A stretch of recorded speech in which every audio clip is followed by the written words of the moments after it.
Sekarang giliran saya ya, Pak Melian. Jadi ini kan sebetulnya penelitiannya tentang pengadaan tanah ya.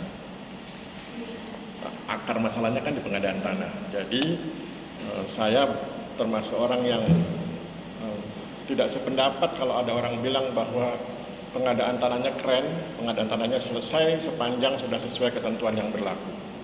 Walaupun saya mengapresiasi bahwa memang menjalankan pengadaan tanah sesuai ketentuan yang berlaku juga berat.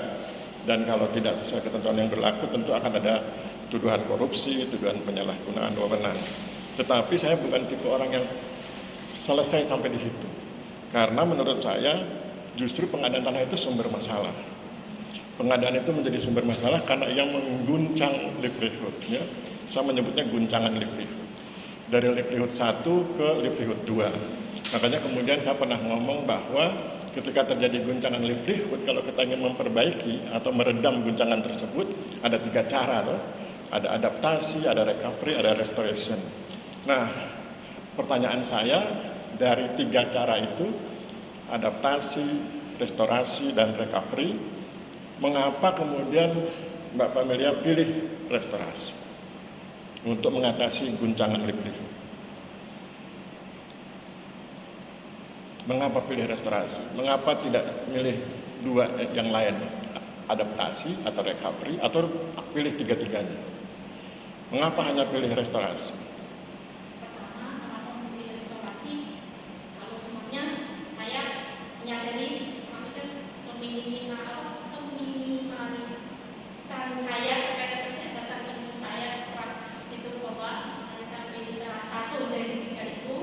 Dan restorasi selain ini sudah ditetapkan, maksudnya membahas restorasi ya udah, karena dalam ini restorasi karena ini pemulihan, misalnya kalau masalah adaptasi dia adaptasi juga pemulihan.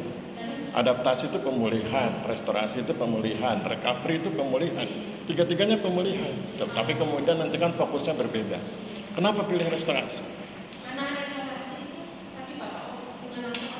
Apa ciri khasnya? Apa ciri khasnya restorasi livelihood?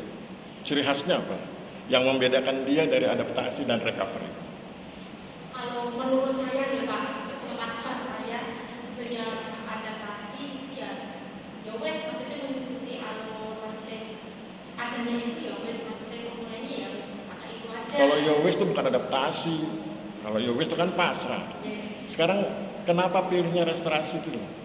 Saya ya, dari sini karena belum nampak kenapa pilih restorasi. Karena restorasi itu karena pertimbangannya di terkait keadaan yang terjadi di sana. Ciri khasnya apa? Ciri khas skripsimu bahwa kamu ngambil restorasi itu ciri khasnya apa? Ciri khasnya restorasi itu ada itu Bapak, pengalihan pemulihan yang berupa apa yang dipulihkan? Enggak seperti itu Bapak, kayak pekerjaan pendapatan, intinya masukan pendapatan Bapak. Berarti kan yang dipulihkan pendapatan. Tapi coba kamu lihat aset finansialnya. 7 orang mengalami penurunan pendapatan. Berarti gagal restorasimu. Ya tuh?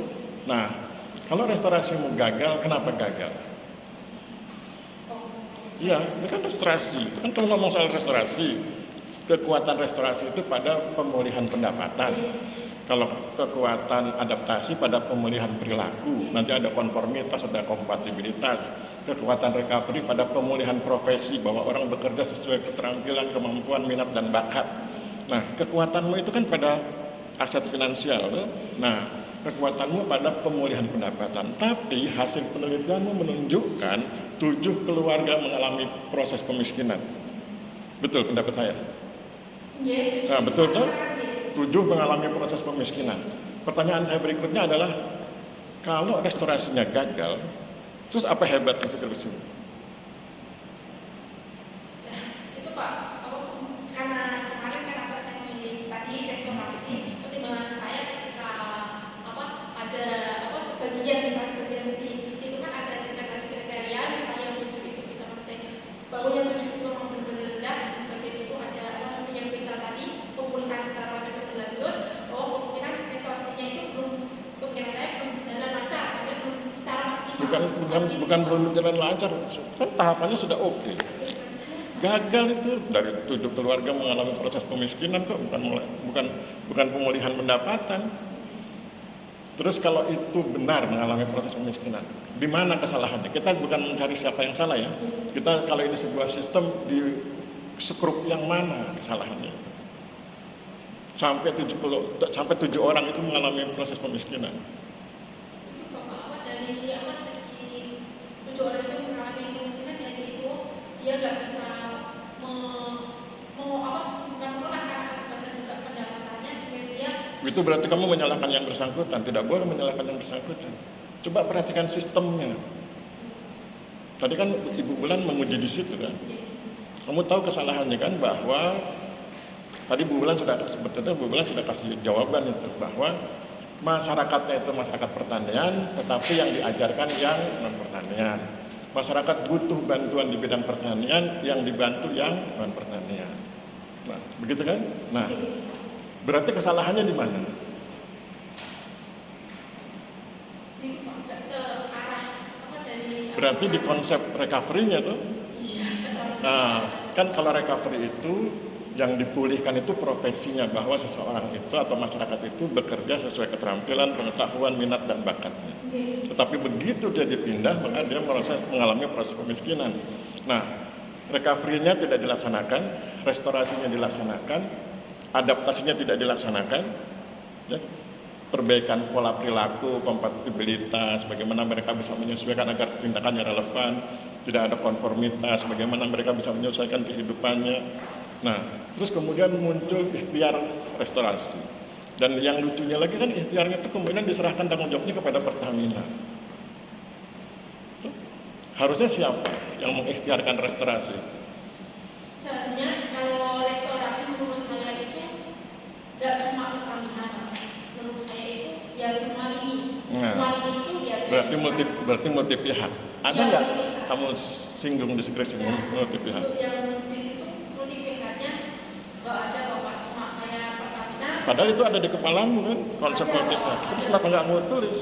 Terus yang kamu tulis di sini yang tidak ada di kepalamu. Itu bahwa saya mungkinnya di lapangan kan saya tidak menemukan tadi apa dari pihak multi semuanya, maksudnya saya mengutarakan apa yang Tidak gini loh, tidak menemukan itu bukan berarti kamu tidak boleh menulis. Tidak menemukan itu berarti kamu boleh mengkritisi. Tuh. Kalau misalnya skrupnya 3, di lapangan cuma ada 1 skrup, kamu kan bisa bilang ada 2 skrup yang hilang. 2 skrup yang hilang ini nanti akan menimbulkan kemungkinan, peluang, prospek kegagalan restorasi. Maka kemudian kamu jelaskan, nah, kan akhirnya gagal karena tidak dilakukan proses adaptasi, tidak dilakukan proses recovery, berfokus pada restorasi, itu pun dengan cara yang salah. Begitu tuh? Berarti skripsimu salah tuh benar? Salah kan skripsimu? Nah, yang salah itu skripsimu atau datamu? kalau data mungkin nggak salah Pak, data kan kita perlu maksudnya dari lapangan itu yang terkait apa mungkin Kalau data nggak salah, sekarang saya tanya, 7 orang yang mengalami proses pemiskinan itu bagaimana bisa sampai mengalami proses pemiskinan? Ambil sampel satu kakak coba. Kamu kenal betul nggak informannya? iya Pak, kenapa ini Pak, saya melihat kenapa terjadi kemiskinan dari salah satu informan itu saya melihat real, maksudnya ketika aku datang ke sana Pak, maksudnya saya Ya, kamu jelaskan satu keluarga aja ya. Tapi yang kamu kenal betul.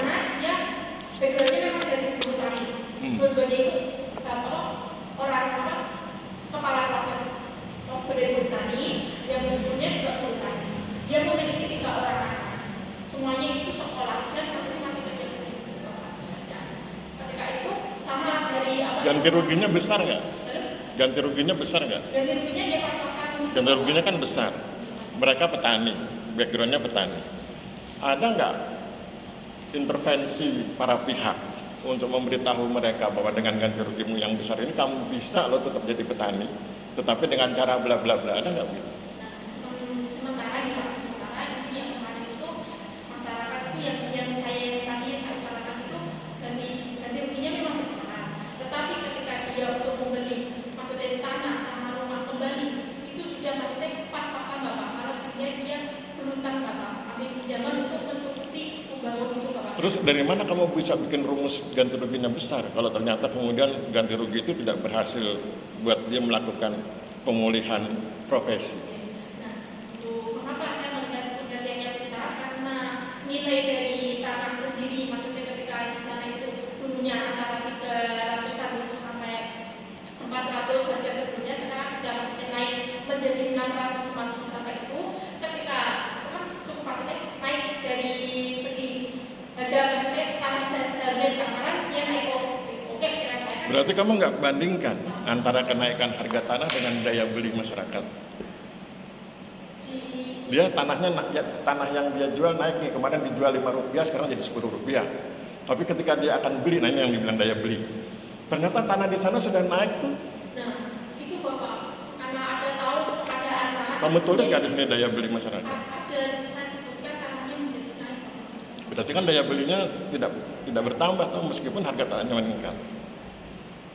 Ya, maksudnya sebenarnya apa nilai dari Nah kalau gitu harusnya sejak awal sudah diketahui bahwa restorasinya berprospek gagal. Ya toh? Nah, terus sekarang coba kita lihat kenapa restorasinya gagal dulu dalam konteks livelihood ya. Kan ada 4 unsur penting dalam livelihood itu. Ada kerentanan, ada kebijakan, ada pelayanan, ada kesempatan.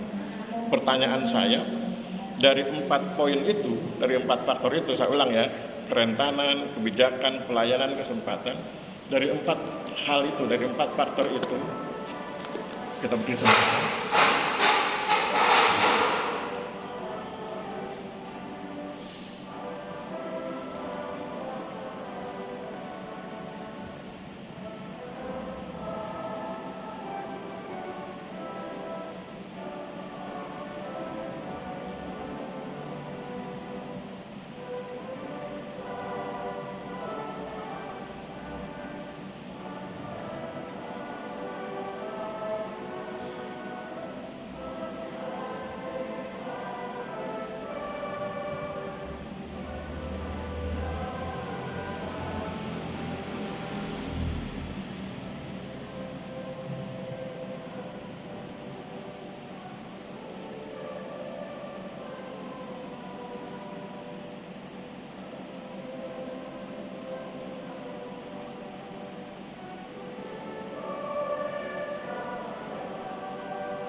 Oke, kita lanjutkan. Saya ulang sedikit ya. Jadi ada 4 faktor ya: kerentanan, kebijakan, pelayanan, kesempatan. Nah dari 4 faktor itu yang mana yang tidak dilakukan sehingga kemudian restorasinya gagal? mungkin dari itu Bapak, dari apa kerentanan, kebijakan, kesempatan sama. Berarti 4-4-nya. Betul, maksudnya dari 4 itu yang apa belum. Yang diabaikan yang mana itu? Kerentanan, kebijakan, pelayanan, kesempatan. Yang mana yang diabaikan sehingga restorasi berikutnya gagal? Kebijakannya diabaikan.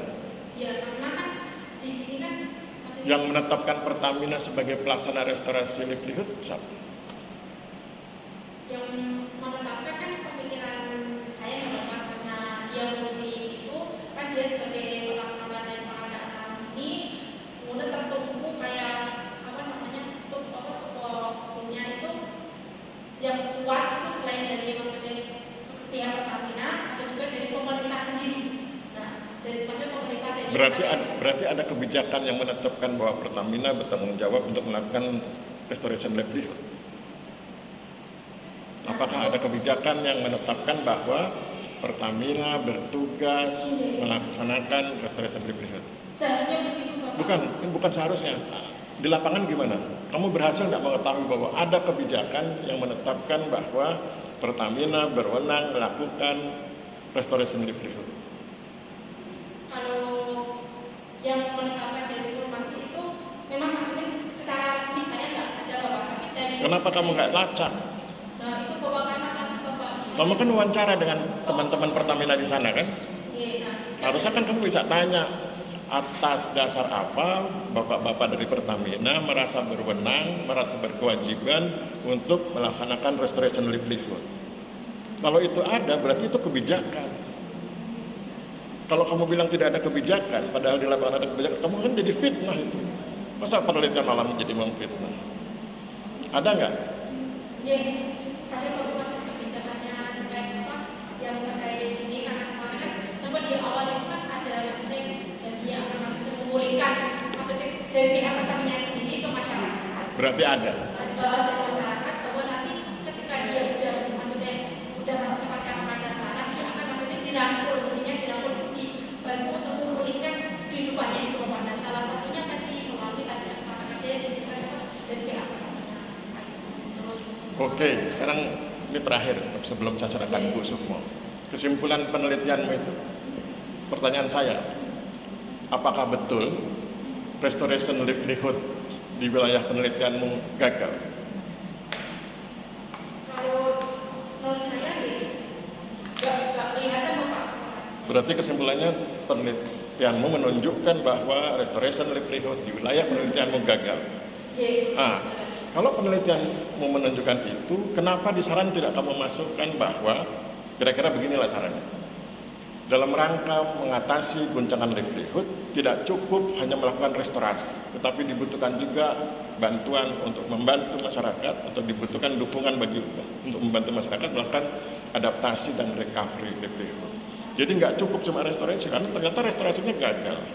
Pendapatannya katanya meningkat, katanya kata Bu Bulan tadi dipertegas oleh Bu Bulan, salah kamar. Harusnya pertanian dibantunya malah nelayan. Itu kan karena apa? Karena Pertamina nggak paham ada konsep adaptasi, ada konsep recovery, dia cuma fokus di restoration. Nah, begitu sarannya. Oke, terima kasih Mbak Valmilia. Monggo Ibu Sukmo. Silakan Bu Sukmo.